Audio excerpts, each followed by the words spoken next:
قرآن پاک میں اللہ تعالیٰ فرماتے ہیں یا ایھا الذین آمنوا اذا نودی للصلاة من یوم الجمعۃ فسعوا الی ذکر اللہ وذروا البیع ذالکم خیر لکم ان کنتم تعلمون۔ اے لوگو جو ایمان لائے ہو، جمعہ کے دن نماز کی آذان دی جائے تو تم اللہ کے ذکر کی طرف دوڑو اور خرید و فروخت چھوڑ دو، یہ تمہارے حق میں بہت ہی بہتر ہے اگر تم جانتے ہو۔ یعنی باقی تمام کام کاج چھوڑ کر عبادت کی غرض سے نماز جمعہ کے لیے مسجد میں حاضر ہونا چاہیے۔ آپ صلی اللہ علیہ وسلم نے نماز جمعہ کی فضیلت بیان کرتے ہوئے فرمایا، جس نے وضو کیا اور اچھے طریقے سے وضو کیا، کیونکہ بعض اوقات ہم تیزی میں وضو کرتے ہیں، کونیاں خشک چھوڑ دیتے ہیں یا پاؤں کی ایڑیاں خشک رہ جاتی ہیں، یا اسی طرح چہرے کو پوری طرح نہیں دھوتے یا صاف نہیں کرتے، تو اس سے وضو صحیح طور پر مکمل نہیں ہوتا۔ تو آپ صلی اللہ علیہ وسلم نے اچھی طرح وضو کرنے کا حکم دیا، فرمایا کہ پھر وہ شخص جمعہ پڑھنے کے لیے آئے اور کان لگا کر خطبہ سنے اور خاموش رہے تو اس کے اس جمعے سے دوسرے جمعے کی درمیانی مدت اور مزید 3 دن کے گناہ معاف کر دیے جاتے ہیں۔ اس میں آپ دیکھ رہے ہیں کہ خاص طور پر خطبہ کے وقت خاموشی کا ذکر ہے، کیونکہ اس وقت توجہ کے ساتھ بات سننا نہایت ضروری ہے۔ ایک اور حدیث میں یہ بھی آتا ہے کہ اگر کوئی شخص کسی دوسرے کو خطبے کے دوران یہ کہتا ہے کہ تم چپ ہو جاؤ، یعنی چپ کرانے کے لیے بھی بولتا ہے، تو اسے بھی ایک لغو بات شمار کیا گیا اور ناپسندیدہ قرار دیا گیا۔ نماز جمعہ نہ پڑھنے والوں کے لیے آپ نے وعید بھی سنائی۔ حضرت ابو ہریرہ اور حضرت ابن عمر سے روایت ہے،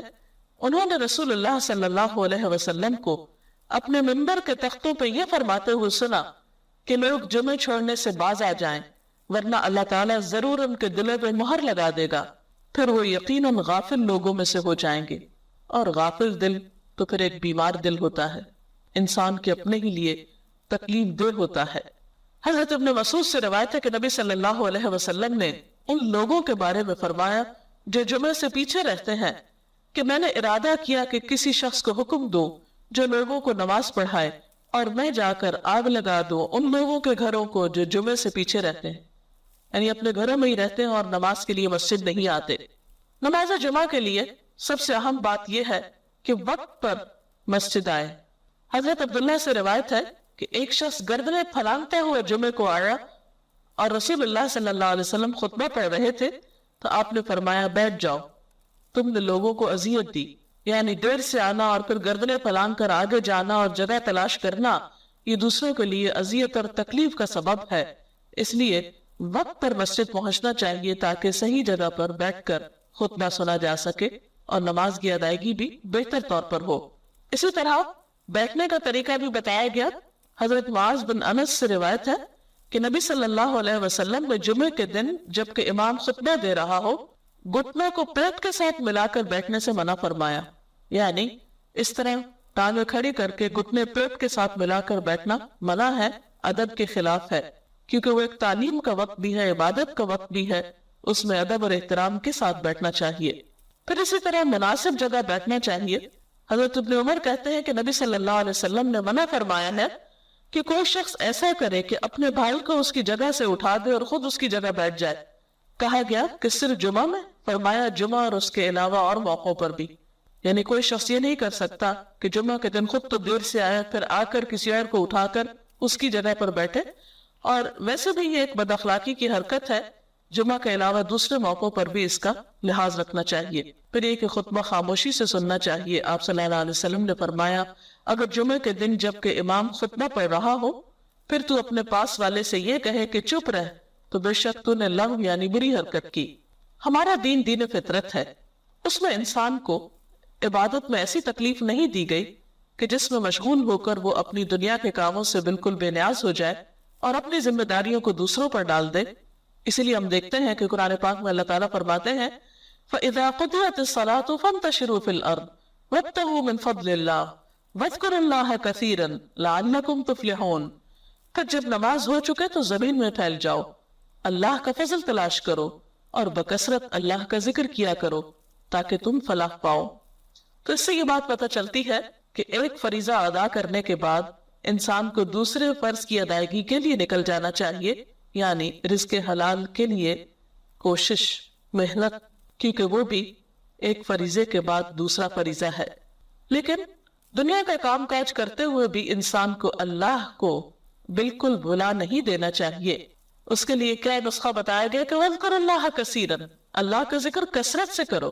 یعنی انسان اپنے کام کاج میں بھی جب خاموش لمحات آئیں تو سبحان اللہ, الحمدللہ, اللہ اکبر, کوئی بھی تسبیح اپنی زبان سے کر سکتا ہے. اس کے لیے کوئی باوضو ہونا یا قبلہ کی طرف منہ کرنا یا جائے نماز پہ بیٹھنا شرط نہیں. خواہ آپ چل کر رہے ہو, جوتے بھی پہنے ہو, آپ اپنے دنیا کے کام میں مصروف ہو لیکن خاموش ہو تو ساتھ ساتھ ذکر کر سکتے ہیں. مثلا آپ کسی فیکٹری میں کام کرتے ہیں,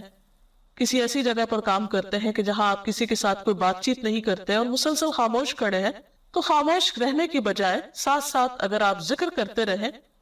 تو وہ آپ کے لیے درجات میں اضافے اور اللہ کے قرب کا ذریعہ بنے گا. پھر اسی طرح جمعے کی رات کے بارے میں فرمایا, حضرت ابو ہریرہ سے روایت ہے کہ آپ نے فرمایا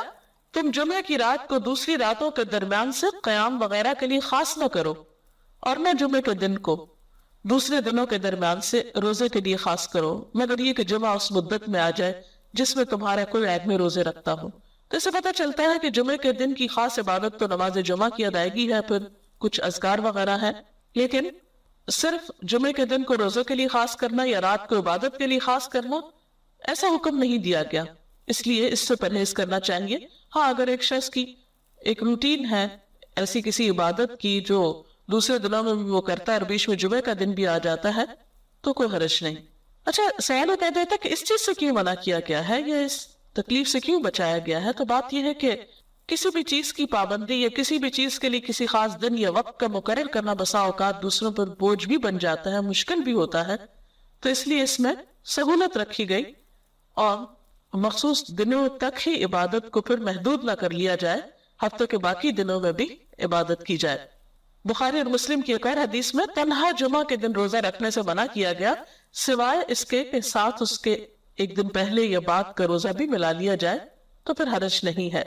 تو ناظرین, یہ تھی چند باتیں جمعے کے حوالے سے. اللہ کرے کہ رمضان المبارک میں آپ سب کے جمعے بہت اچھی طرح گزرے. ناظرین, اس میں جو کچھ بتایا گیا اس میں زیادہ تر باتیں مردوں سے متعلق ہے, لیکن خواتین بھی گھر پر نہا دھو کر نماز کے علاوہ قرآن پاک کی تلاوت, خصوصاً سورۃ الکہف کی تلاوت اور دیگر ذکر اذکار کا خاص اہتمام کر سکتی ہیں, کیونکہ اس دن ایک ایسی خاص گھڑی ہے جس میں دعاؤں کی قبولیت ہوتی ہے اور ان گناہوں کی معافی کا ذریعہ ہے. گناہ معاف ہونا, حدیث میں ہے کہ آپ نے فرمایا جس نے غسل کیا پھر جمعے کے لیے حاضر ہوا, پھر اس کے مقدر میں جتنی نفل نماز تھی پڑھی, یعنی مسجد میں آ کے مسجد کے نفل پڑھے ویسے پڑھے, پھر خاموشی سے خطبہ سنتا رہا حتیٰ کہ خطیب اپنے خطبے سے فارغ ہو گیا, پھر اس کے ساتھ نماز پڑھی, اس کے اس جمعے سے لے کر دوسرے جمعے تک کے گناہ بخش دیے جاتے ہیں, اور مزید 3 دنوں کے بھی. رسول اللہ صلی اللہ علیہ وسلم نے فرمایا جس نے جمعہ کے دن غسل جنابت کیا پھر نماز کے لیے چلا گیا تو گویا اس نے ایک اونٹ کی قربانی کی, اور جو شخص دوسری گھڑی میں چلا تو گویا اس نے ایک گائے کی قربانی کی, اور جو تیسری گھڑی میں چلا تو گویا اس نے ایک سینگ والے دمبے کی قربانی کی, اور جو چوتھی گھڑی میں چلا تو گویا اس نے ایک مرغی کی قربانی کی, جو 5ویں گھڑی میں چلا تو گویا اس نے ایک انڈا اللہ کی راہ میں دیا. اور جب امام خطبے کے لیے نکل جاتا ہے تو فرشتے ذکر سننے کے لیے حاضر ہو جاتے ہیں, یعنی وہ لکھنا بند کر دیتے ہیں. یہ ایکسٹرا ریوارڈ ہے نماز وغیرہ کے علاوہ, صرف جلدی جانے کا ریوارڈ ہے فرشتوں کا حاضری لگانا, کیونکہ فرشتے یہ حاضری لگاتے رہتے ہیں. جب امام خطبے کے لیے نکل جاتا ہے تو وہ اپنے دفتر لپیٹ دیتے ہیں اور ذکر کو یعنی خطبے کو غور سے سننے لگتے ہیں. جمعے کے لیے جانے والے قدموں کے لیے خوشخبری. ابایا بن رفاع کہتے ہیں کہ میں جمعہ کے لیے جا رہا تھا کہ راستے میں ابو ابس رضی اللہ عنہ سے میری ملاقات ہوئی, تو انہوں نے کہا کہ میں نے نبی صلی اللہ علیہ وسلم کو فرماتے ہوئے سنا کہ جس کے دونوں قدم اللہ کی راہ میں غبار آلود ہو گئے اللہ اسے دوزخ پر حرام کر دے گا. ہر قدم پر 1 سال کے روزے اور قیام کا ثواب, ہر قدم پر کتنا بڑا اجر و ثواب ہے. جس نے جمعہ کے دن غسل کیا اور کرایا, اول وقت میں آیا, خطبہ میں شروع سے حاضر رہا, پیدل چل کر آیا, سوار ہو کر نہ آیا. یعنی ایسی جگہ بھی ہوتی ہے نا کہ جہاں پر مسجدیں بہت دور نہیں ہوتی ہے, موسم اتنے سخت نہیں ہوتے, اب تو پارکنگ بھی کافی دور دور جمعے کے دن کرنی پڑتی ہے, تو وہ جو قدم چلے جا رہے ہیں نا اس پہ خوش ہو جایا کریں. امام سے قریب ہو کر توجہ سے خطبہ سنا, جلدی بھی پہنچ جائے تو ذرا دور گاڑی پارک کر لیں, اور خطبے کے دوران فضول حرکت نہ کی، اسے ہر قدم کے بدلے 1 سال کے عمل یعنی 1 سال کے روزے اور اس کے قیام کا ثواب ملے گا۔ یہ پرائرٹی ہے نا، اس کے اوپر کئی چیزیں اور چھوڑنی پڑتی تب آپ اس کو پورا کر پاتے ہیں، ورنہ تو آپ لیٹ ہو جاتے ہیں، کبھی رش میں پھنس جاتے ہیں، کبھی پارکنگ نہیں ملتی تو وہ 1 رکعت میں نکل جاتی ہے، کبھی آپ دروازے سے باہر نماز پڑھ رہے ہوتے ہیں، یعنی کہ اجر کمانا ہے تو پھر وقت پر آنا ہے۔ جمعہ کے دن 5 کام کرنے والے کے لیے خوشخبری، جو آدمی ایک دن میں 5 امور پر عمل کرے گا اللہ اسے جنت والوں میں لکھ دے گا، اور وہ کیا ہے؟ مریض کی تیمارداری کرنا، جنازے میں شریک ہونا، دن کا روزہ رکھنا، جمعہ کے دن نماز کے لیے نکلنا اور غلام آزاد کرنا۔ اب اس میں یہ کہ یہ 5 کام جمعے کے دن ہی ہو سکتے ہیں، اور لیکن جمعے کے دن کا اکیلا روزہ رکھنا منع کیا گیا، یعنی اگر کسی کا جمعرات کے ساتھ کا اکٹھا یا ہفتے کے ساتھ کا روزہ ہے، کوئی قضا رکھ رہا ہے یا ویسے ہی کوئی کفارے وغیرہ کے بھی رکھ رہا ہے، اچھا اس دن صدقہ خیرات کرنا بھی عام دنوں کے مقابلے میں زیادہ اجر و ثواب کا باعث ہے، تو انسان جمعے کے دن کی نا کچھ اس طرح کی پلاننگ کرے کہ اس دن خاص صدقہ بھی کرے اور نہائے دھوئے بھی اور ساری زیب و زینت اور پھر تیار ہو اور گھر بھی صاف ستھرا کرے، یہ کہ اہتمام نظر آئے کہ آج جمعہ کا دن ہے۔ امام کے قریب بیٹھنا، اللہ کے نبی صلی اللہ علیہ وسلم نے فرمایا ذکر میں حاضر ہوا کرو یعنی خطبہ میں، اور امام کے قریب بیٹھا کرو، بے شک آدمی دور ہوتا رہتا ہے حتیٰ کہ وہ جنت میں بھی پیچھے ہی ہوگا اگرچہ وہ اس میں داخل بھی ہو جائے۔ یہ تاخیر کی اتنی مذمت ہے۔ خاموشی سے خطبہ سننا یعنی بات نہیں کرنی چاہیے، کوئی اہم بات بھی نہیں پوچھنی چاہیے۔ ابن مسعود سے روایت ہے کہ انہوں نے ابی ابن کعب سے قرآن کی کسی آیت کے بارے میں سوال کیا جبکہ اللہ کے نبی خطبہ دے رہے تھے، تو انہوں نے اعراض کیا اور کوئی جواب نہ دیا۔ پھر جب آپ نے نماز پڑھائی تو ابی کہنے لگے تمہارا جمعہ ہی نہیں ہوا، تو ابن مسعود نے رسول اللہ صلی اللہ علیہ وسلم سے پوچھا تو آپ نے فرمایا ابی نے سچ کہا، کوئی بات کرنے کی اجازت نہیں، یہ کہنے کی بھی کہ چپ ہو جاؤ یہ بھی اجازت نہیں۔ عبداللہ بن مسعود کہتے کہ جب امام جمعہ کے لیے آ گیا پھر تمہارا اپنے ساتھی سے یہ کہنا کہ خاموش رہو لغویت کے لیے کافی ہے، یہ بھی لغو بات ہے۔ کوئی لغو حرکت نہ کرنا، کنکریوں سے نہ کھیلنا، فون سے نہیں کھیلنا، میسجز چیک نہیں کرنا،